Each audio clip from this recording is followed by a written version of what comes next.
स्वागत है आपका। यूपी लाइव देख रहे हैं आप। शिक्षक दिवस के अवसर पर सीएम योगी ने प्रदेश के 81 शिक्षकों को सम्मानित किया, साथ ही कई बड़े ऐलान किए और विपक्ष पर जमकर हमला भी बोला। रिपोर्ट में देखिए।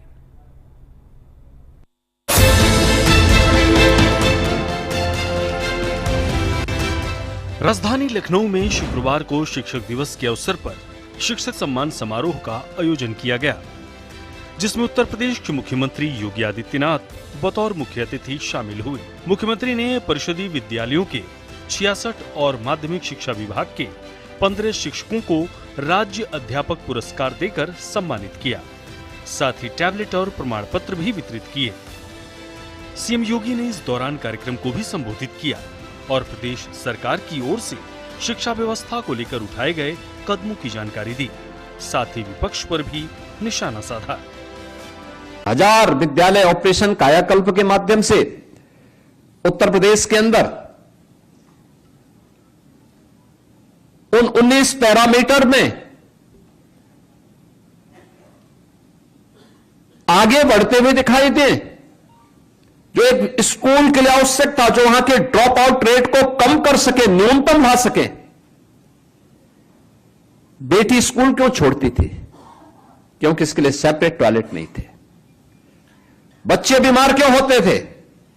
क्योंकि सुबह जाता था और 4, 5, 6 घंटे स्कूल में रहता था, पीने के लिए पेयजल नहीं था। अभिभावक के पास साधन नहीं थे कि उसको एक थर्मस दे सके, वो ले जा सके अपने साथ। उसके पास इस प्रकार के साधन नहीं थे। क्या होगा? स्कूल छोड़ता था, बीमार होता था। स्कूल एक बार छूटा तो फिर छूट जाता था। आज इन 1,36,000 विद्यालयों में बालक और बालिकाओं के लिए टॉयलेट भी हैं, तो पेयजल की व्यवस्था भी है। फ्लोर अच्छे बने हैं तो फर्नीचर की व्यवस्था भी हो रही है। डिजिटल क्लास भी बन रही है तो स्मार्ट क्लास भी है, डिजिटल लाइब्रेरी भी है। ये परिवर्तन हुए हैं। कार्यक्रम को संबोधित करते हुए मुख्यमंत्री ने विपक्ष पर भी निशाना साधा और अफवाह फैलाने का आरोप लगाया। साथ ही उन्होंने शिक्षकों की भी जमकर तारीफ की। एक तरफ स्कूल मर्जर के बारे में दुष्प्रचार हो रहा था, बाल वाटिका के बारे में दुष्प्रचार हो रहा था। उसी समय मैं देख रहा था कि कुछ विद्यालयों ने, कुछ हमारे प्रधानाचार्यों ने अच्छा कार्य करके उस समय उन्होंने कुछ उदाहरण प्रस्तुत किए। क्या नकारात्मकता पैदा कर रहे हो? आओ ना हमारे विद्यालय को देखो। ये किसी कॉन्वेंट को, किसी पब्लिक स्कूल को फेल करने की सामर्थ्य रखते हैं। सुल्तानपुर का हो, वाराणसी का हो, या प्रदेश के अंदर अलग अलग क्षेत्रों में हम लोगों ने देखा है। उस समय भी हमारे कुछ प्रधानाचार्य और कुछ शिक्षकगण सामने आए थे। उन्होंने कहा नहीं, ये दुष्प्रचार हमारी शिक्षा व्यवस्था के बारे में करना बंद करिए। हमने भी करके दिखाया है। आइए हमारे विद्यालयों को आके देखिए। ये है चुनौती। जब हम लीक से हट करके कुछ करते हैं तब वही नवाचार बन पाता है। इस दौरान सीएम योगी ने पीएम मोदी की भी जमकर तारीफ की और पीएम मोदी के नेतृत्व में शिक्षा, स्वास्थ्य और सुरक्षा जैसे तमाम व्यवस्थाओं में सुधार होने के साथ ही प्रदेश के विकास की बात कही। में थे सबसे पीछे की गिनती में हमारे नाम आते थे, यूपी का नाम आता था।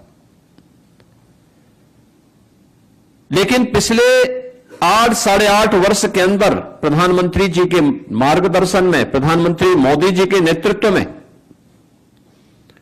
देश के अंदर जो एक सकारात्मक वातावरण बना, उस सकारात्मक वातावरण को पिछले 8 साढ़े 8 वर्ष में उत्तर प्रदेश ने हाथों हाथ लिया। परिणाम क्या है कि हमने शिक्षा के क्षेत्र में, स्वास्थ्य के क्षेत्र में, सुरक्षा के क्षेत्र में, रोजगार और कौशल विकास के क्षेत्र में, कृषि विकास और जल संसाधन के क्षेत्र में, जीवन के प्रत्येक क्षेत्र में कुछ नया किया। नए करने का परिणाम रहा कि 17 के पहले जिस उत्तर प्रदेश को बीमारू राज्य कहा जाता था, आज वही उत्तर प्रदेश अब बीमारू नहीं, भारत के विकास का ग्रोथ इंजन बनकर के भारत की एक ताकत बन रहा है। ये केवल सरकार में बैठे हुए लोगों का पुरुषार्थ नहीं है, यानी ये जो परिणाम आए हैं ये सच है कि सरकार में बैठे हुए लोगों ने नेतृत्व दिया, लेकिन इसमें जब 25 करोड़ की आबादी एक साथ मिलकर के सामूहिक रूप से उस दिशा में कार्य की, तब यह परिणाम हमारे सामने आया। तब यह परिणाम आया जो उत्तर प्रदेश 8 वर्ष पहले अपनी पहचान के लिए मोहताज था, आज उसको अपनी पहचान के लिए किसी के सामने बताने की आवश्यकता नहीं पड़ती। आपको बता दें कि शिक्षक दिवस के मौके पर सीएम योगी ने अध्यापकों को बड़ा तोहफा दिया है। सीएम ने शिक्षकों के लिए कैशलेस उपचार की सुविधा देने की घोषणा की। इससे बेसिक, माध्यमिक के राजकीय, एडेड, सेल्फ फाइनेंस के सभी शिक्षकों को लाभ मिलेगा। इससे करीब 9 लाख शिक्षक लाभान्वित होंगे। ब्यूरो रिपोर्ट, सूर्या समाचार।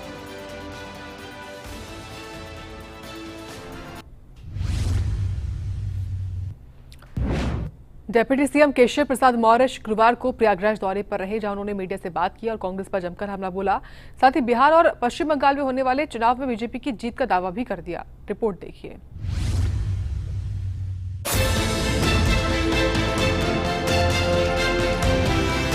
उत्तर प्रदेश के उप मुख्यमंत्री केशव प्रसाद मौर्य शुक्रवार को प्रयागराज पहुंचे, जहां बीजेपी कार्यकर्ताओं ने उनका जमकर स्वागत किया।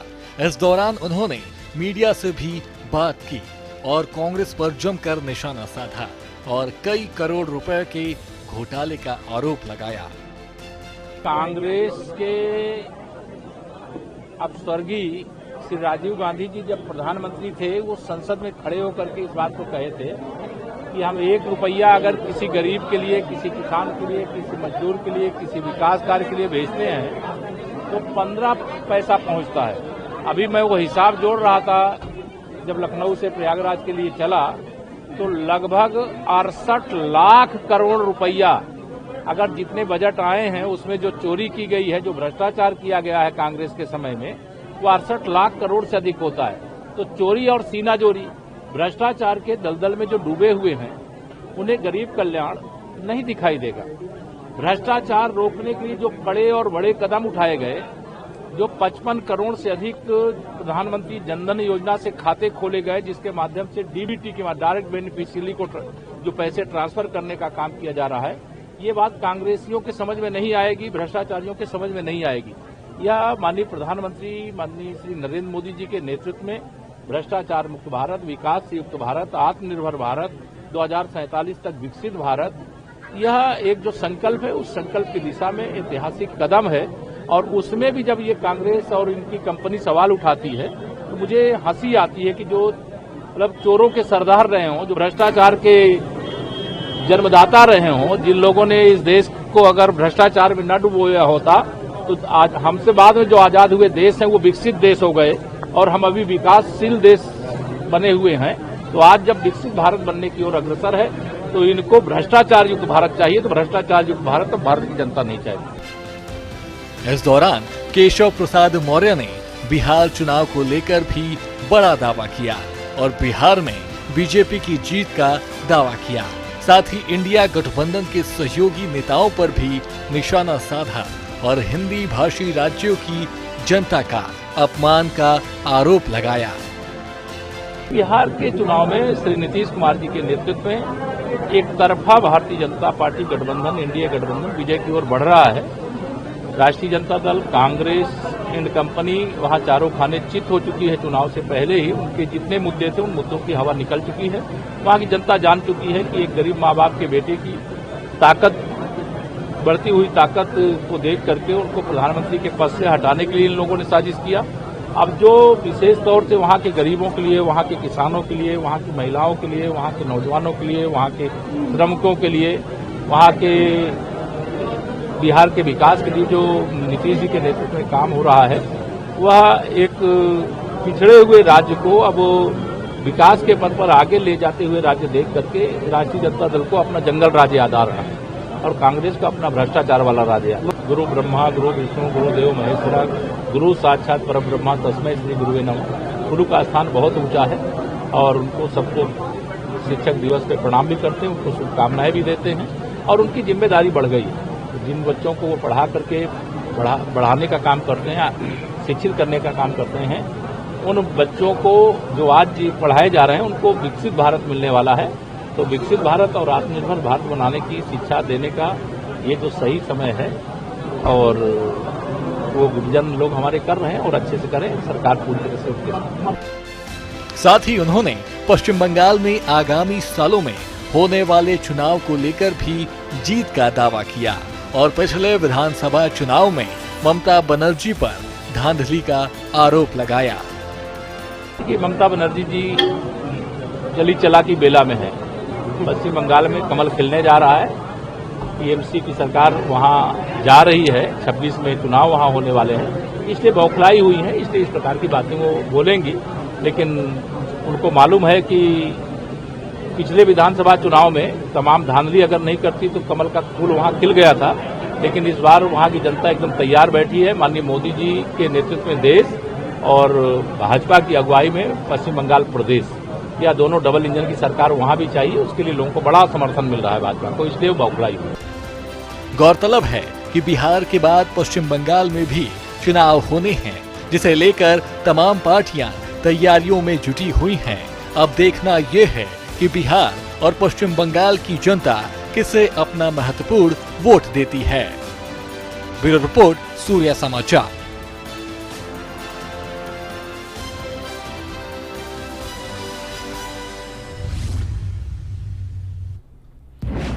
भूटान के प्रधानमंत्री शेरिंग तोब्गे शुक्रवार को अयोध्या पहुंचे, जहां उन्होंने अपनी पत्नी के साथ प्रभु श्री राम के दर्शन किए, उनकी पूजा की और साथ ही देश के सुख समृद्धि की कामना की।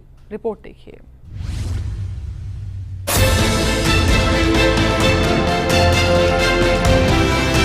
भूटान के प्रधानमंत्री शेरिंग तोब्गे शुक्रवार को अयोध्या पहुंचे, जहां उन्होंने अपनी पत्नी के साथ प्रभु श्री राम लल्ला के दर्शन किए और मंदिर की भव्यता को निहारा। साथ ही मंदिर निर्माण से जुड़ी जानकारियां भी एकत्रित की और कई तस्वीरें भी लिए, जिसके बाद उन्होंने राम लल्ला की पूजा की। आपको बता दें कि इस दौरान उनके साथ श्री राम जन्मभूमि तीर्थ क्षेत्र अयोध्या के महासचिव चंपत राय समेत कई अधिकारी और नेता मौजूद थे, जिन्होंने उन्हें राम मंदिर की विशेषताओं से रूबरू करवाया।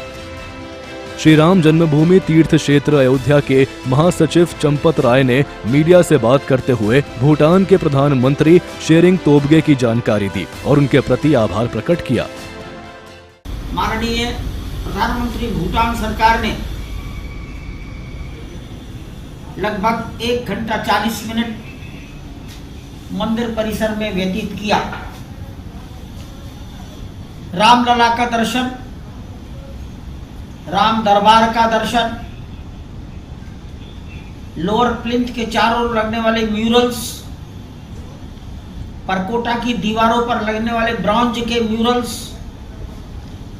कुबेर टीला, जटायु, सप्त मंडप, प्रत्येक स्थान पर वो रुके, ठहरे, दर्शन किए और अपने ही मोबाइल से अनेकों फोटो खींचे।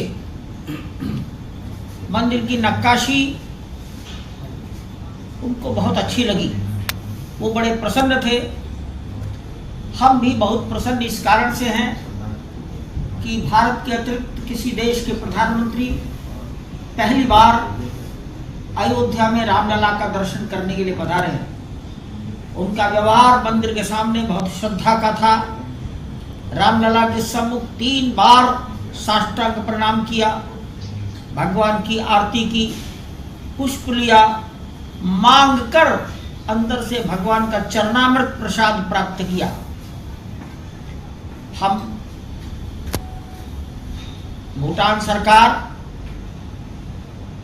भूटान सरकार के माननीय प्रधानमंत्री और अभी अन्य सभी संबंधित अधिकारी, भारत सरकार, उत्तर प्रदेश सरकार सभी के प्रति हार्दिक आभार व्यक्त करते हैं। संत देवाचार्य जी महाराज ने भी मीडिया से बात करते हुए भूटान के प्रधानमंत्री का संत समाज की ओर से उनका अभिनंदन किया और उन्हें बधाई भी दी।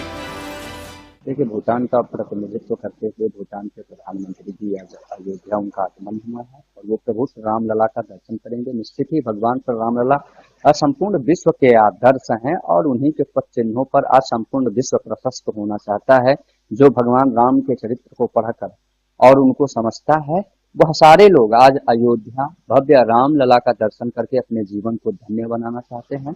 और शायद यही वजह है कि संपूर्ण भूटान का प्रतिनिधित्व करते हुए आज सिर्फ एक प्रधानमंत्री नहीं दर्शन कर रहा है, बल्कि भूटान के एक एक व्यक्ति, एक एक आम जनता, प्रधानमंत्री भूटान के द्वारा सब लोग दर्शन कर रहे हैं। संपूर्ण भूटान दर्शन कर रहा है और यह दर्शाता है कि हमारे भगवान राम का कितना उदार और महान और कितना विस्तृत चरित्र है कि संपूर्ण विश्व के लोग आज राम लला के दर्शन करने आना चाहते हैं, राम मंदिर के दर्शन करने आना चाहते हैं, संपूर्ण रूप से अयोध्या का दर्शन करके अपने जीवन को धन्य बनाना चाहते हैं। दुनिया के किसी भी कोने में हो, कोई भी हो, किसी भी मत मजहब का हो, वो सारे लोग सनातन धर्म के हैं। और आज इसका संपूर्ण रूप से सर्वोत्तम उदाहरण भूटान के प्रधानमंत्री स्वतः ही हैं, जब वो आज प्रभु श्री राम लला के दर्शन करके अपना संपूर्ण जीवन धन्य बना रहे हैं और भूटान को भी धन्य कर रहे हैं। मैं खूब हम सभी साधु संत खूब उनका अभिनंदन करते हैं, स्वागत करते हैं,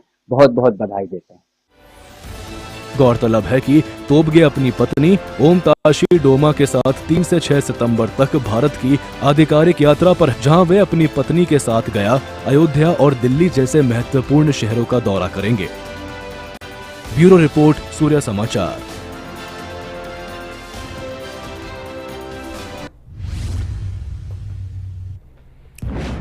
इसी बीच एक बड़ी जानकारी मथुरा से आ रही है, जहां यूपी के मथुरा में उफान पर इस वक्त यमुना चल रही है। खतरे के निशान से भी ऊपर पानी बह रहा है। 166.71 मीटर पर पानी इस वक्त बह रहा है। आसपास के इलाकों में प्रशासन ने अलर्ट जारी कर दिया है। तो यमुना इस वक्त मथुरा में भी खतरे के निशान से ऊपर बह रही है। आसपास के इलाकों में अलर्ट किया गया है। तमाम गांवों में ये अलर्ट है कि लोग जो है वो यमुना किनारे, यमुना के नजदीक ना जाएं।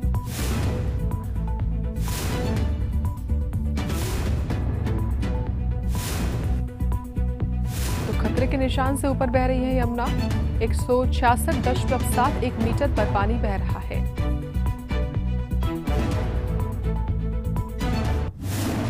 प्रशासन और पुलिस की टीमें भ्रमणशील हैं, सक्रिय हैं और जो भी ऐसे प्रभावित क्षेत्र हैं उनमें जाकर जनता से अपील भी की जा रही है कि वो सुरक्षित स्थान पर जो शेल्टर होम बनाए गए हैं उन पर आ जाए और उनके जो भी कुछ वो छोड़ के जाएंगे अपने घरों पर, उनकी सुरक्षा की जिम्मेदारी हमारी है और उसके लिए पुलिस व्यवस्था भी की गई है कि जहाँ से भी वो जा रहे हैं वहाँ पर और जहाँ पर वो जा रहे हैं वहाँ पर, इन दोनों जगह प्रॉपर ड्यूटी डिप्लॉयमेंट किया गया है।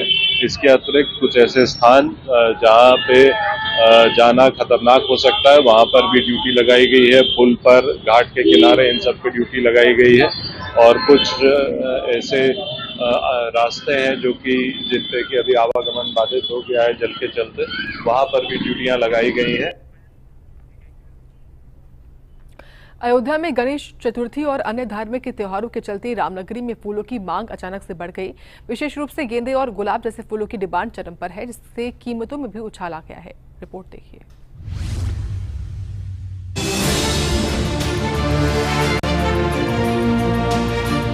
अयोध्या की रामनगरी में गणेश चतुर्थी और अन्य धार्मिक उत्सवों की वजह से फूलों की मांग आसमान छू रही है। गेंदे, गुलाब और चमेली जैसे फूलों की डिमांड सबसे ज्यादा है, जो मंदिरों की सजावट, पूजा अर्चना और घरेलू उपयोग के लिए जरूरी है। स्थानीय फूल विक्रेताओं का कहना है कि रोजमर्रा की बिक्री दोगुनी हो गई है। सामान्य दिनों में 20 से 50 रुपए प्रति किलो बिकने वाले गेंदे के फूल अब 100 से 200 रुपए तक पहुंच गए हैं, जबकि गुलाब की कीमतें भी 50% बढ़ चुकी हैं। बढ़ती मांग के कारण फूलों की कमी हो रही है, जिससे कुछ जगहों पर कृत्रिम फूलों का चलन बढ़ गया है। वो बाराफात और गणेश चतुर्थी को लेके फूलों का डिमांड बढ़ गया है। हम लोग लखनऊ से फूल लाते हैं, यहाँ सप्लाई करते हैं। इस वक्त फूल बहुत महंगा भी चल रहा है और डिमांड भी बढ़ गई है। गणेश भगवान की प्रतिमाओं में पंडाल में लग रहे हैं। हाँ, गणेश जी के प्रतिमा भी चल रहे हैं और लोग पार्टे जो छोटे छोटे घर वाले हैं वो अपने घर में भी गणेश जी बैठा हुए हैं, जो पंडाल में वहाँ भी माला फूल जाता है।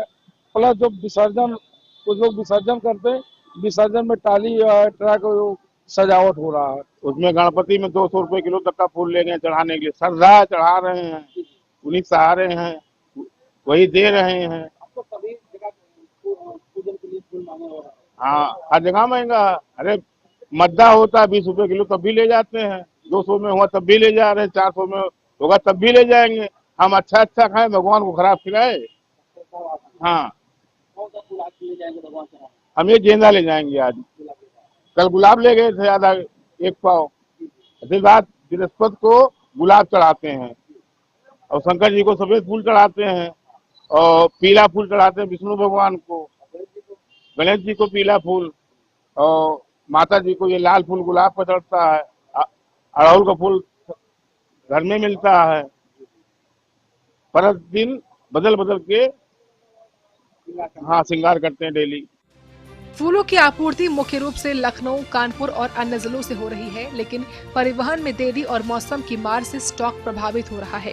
अयोध्या के फूल बाजारों में सुबह से ही भीड़ लगी रहती है, जहां श्रद्धालु और पर्यटक बड़ी मात्रा में खरीदारी कर रहे हैं। अयोध्या में फूलों की बढ़ती मांग त्योहारों की रौनक को दर्शाती है, लेकिन कीमतों में उछाल से आम आदमी पर बोझ बढ़ रहा है। लखनऊ से आपूर्ति सुचारू रखने की कोशिश की जा रही है। ब्यूरो रिपोर्ट, सूर्या समाचार।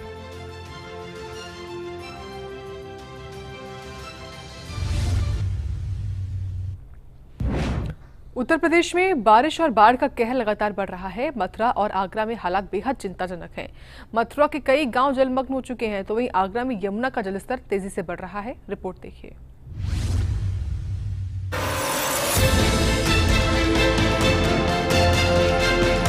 उत्तर प्रदेश में बारिश और बाढ़ का कहर लगातार बढ़ता जा रहा है और इसी कड़ी में यूपी के कई जिलों में बाढ़ ने लोगों का जनजीवन अस्त व्यस्त किया है। यमुना का बढ़ता जलस्तर मथुरा के जयसिंहपुरा गणेश टीला इलाके में घुस चुका है। खादर के गांव पूरी तरह जलमग्न हो चुके हैं और लोग अपने घर छोड़कर सुरक्षित स्थानों की ओर पलायन कर रहे हैं। कई घरों में पानी घुटनों से ऊपर तक पहुंच गया है। लोगों को काफी दिक्कतों का सामना करना पड़ रहा है। लोगों को आने जाने के लिए कश्तियों का उपयोग तक करना पड़ रहा है। प्रशासन की तरफ से राहत शिविर भी लगाए गए हैं। वहीं बाढ़ पीड़ितों के लिए खाने पीने की चीजें भी पहुंचाई जा रही हैं। अभी सुबह सुबह फ़ोन आया था मुझे कि भैया यहाँ से निकालिए बाहर, हम फंस चुके हैं। कल तो घुटनों पर पानी था, आज कंधे तक पानी पहुँच चुका है, तो इसलिए रेस्क्यू करने जा रहे हैं। देखो भगवान ने चाही तो उनको आराम से निकाल लेंगे बाहर। की स्थिति कम से कम रात में अब तक मेरे ख्याल से 1 फुट पानी बढ़ चुका है और शाम को और प्रशासन ने कहा है, चेतावनी दे दी है कि शाम को पानी बढ़ जाएगा और ज़्यादा, तो इसलिए हम सबको अलर्ट कर दिया है, लेकिन अभी भी लोग निकल नहीं पा रहे। उधर आगरा में भी यमुना नदी का जलस्तर लगातार बढ़ रहा है। पिछले 24 घंटे में भारी बारिश के चलते नदी खतरे के निशान के बेहद करीब पहुंच गई है। ग्रामीण इलाकों में पानी भरने से 2 दर्जन गांवों का संपर्क टूट गया है और बाढ़ से जनजीवन अस्त व्यस्त हो गया है, जिसके कारण लोगों को भारी परेशानी का सामना करना पड़ रहा है। ये दिक्कत हो रही है कि यहाँ पे बारिश हो रही है ज्यादा से ज्यादा, अधिक से अधिक, और यहाँ काफी समय से 1-1.5 घंटा हो गया इंतजार करते करते, और यहाँ पे इतना पानी भरा हुआ है, लोगों को दिक्कत हो रही है, कुछ समझ नहीं आ रहा है कैसे जाए। और गाड़ी भी खराब हो गई है हमारी, कम से कम 1-1.5 घंटा हो गया, गाड़ी में आधा घंटा हो गया लगे गाड़ी नहीं सही हो पा रही है। दिक्कत ये हो रही है कि ये अभी बारिश हुई है, उसका पानी रोड पे भरा हुआ है और गाड़ियां समझो इंजन तो सबके बंद ही हो रहे हैं और बड़ी मुश्किल से क्रॉस किया है। अभी मैडम पीछे हैं, उतार करके तब आए हैं, मैडम आ रही है पीछे पानी में होकर निकल करके पैदल, और काफी उधर भी जाम है और इधर भी जाम है, दोनों साइड जाम है। अरे बहुत पूरी मोटर आगे डूब रही है, आने के बाद बंद और हो रही है। इतना पानी है कि घुटने से कमर से ऊपर तक, उसमें कोई जो भी जा रहा है नया आदमी आएगा, दिक्कत में है, पूरी दिक्कत आएगी उसे। यूपी में जारी बारिश और बाढ़ के हालात बिगड़ते जा रहे हैं और लोगों को सुरक्षित निकालने का काम जारी है। राहत और बचाव कार्य भी जारी है। प्रशासन इन हालातों से निपटने के लिए तैयार है और लोगों को सुरक्षित निकालने के लिए एनडीआरएफ और एसडीआरएफ की टीमें भी तैनात की जा रही हैं। ब्यूरो रिपोर्ट, सूर्या समाचार।